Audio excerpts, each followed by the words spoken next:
Boise, Idaho. Officials say it was intentional exploitation, while some inmates' families described it as more of a glitch. Either way, reports that 364 Idaho inmates had $250,000 in credits improperly applied to their JPay tablet accounts had many on social media rooting for the prisoners. Inmates walked to the dining hall from their cell block at the Idaho State Correctional Institution outside Boise. Handheld computer tablets are popular in prisons across the country, and they are made available to Idaho inmates through a contract with CenturyLink and JPay. Charlie Litchfield, the Associated Press file photo. Officials said the improper credits occurred when individuals placed products in their digital shopping carts and then removed them in a way that created a credit that was added to their total funds available. Idaho Department of Correction investigators discovered the issue earlier this month, and the department has taken disciplinary action against those who received credits, contending the actions were intentional. The handheld computer tablets are popular in prisons across the country, and they are made available to Idaho inmates through a contract with CenturyLink and JPay. The tablets allow inmates to email their families and friends, purchase and listen to music or play simple electronic games. Article continued below. The services come at a steep cost for inmates and their loved ones.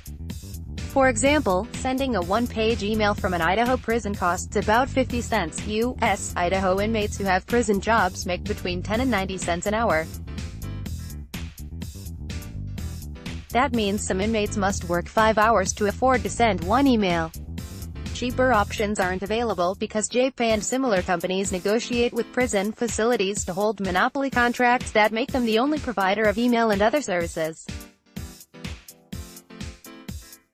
The recent hack, or glitch, depending on who you ask, seemed akin to a Robin Hood story for some.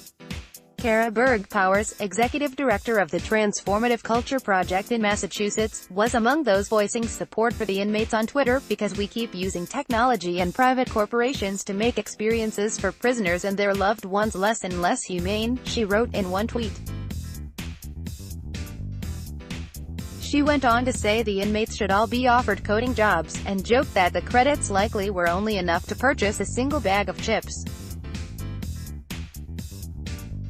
Article continued. Bell, if it's hard to feel bad when a company that charges 47 cents for an email accidentally lets some people send emails for free, said Peter Wagner, executive director of Prison Policy Initiative, an advocacy group that has fought to limit the prices companies can charge inmates for things such as phone calls. These are the poorest folks in the state, and they are being asked to pay unreasonable sums of money to stay in touch with their loved ones, Wagner said, noting that 1 in 4 women in America have an incarcerated loved one.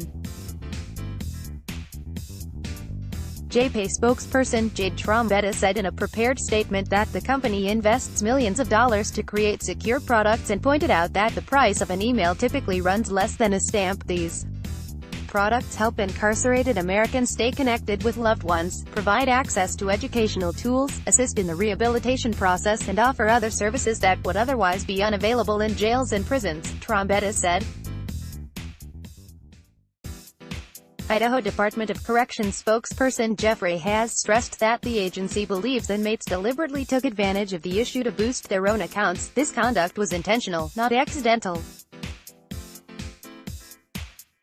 It required a knowledge of the JPay system and multiple actions by every inmate who exploited the system's vulnerability, Ray said in a prepared statement.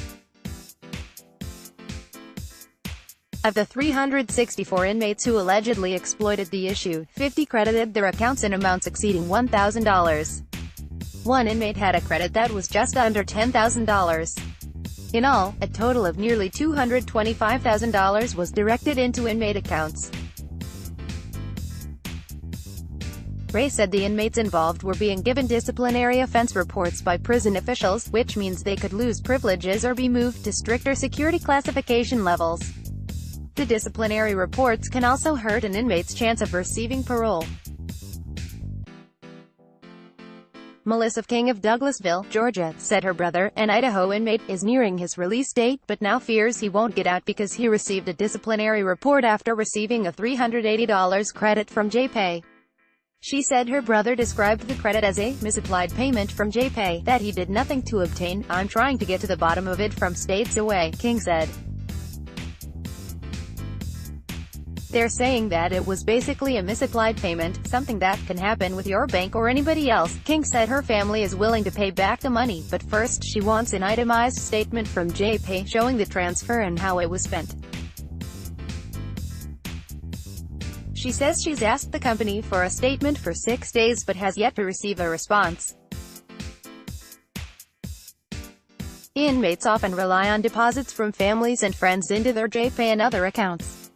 Those deposits also come with fees. In Idaho, a $20 deposit to an inmate's account comes with a $3.50 charge. It's not like the inmates went to the bank and then went on a shopping spree. They're sitting there waiting for blind payments from people on the outside, King said. So far, JPay has recovered more than $65,000 in credits, and the company has suspended the ability of the inmates to download music and games until they compensate JPay for its losses, Ray said. The inmates can still send and receive emails, however.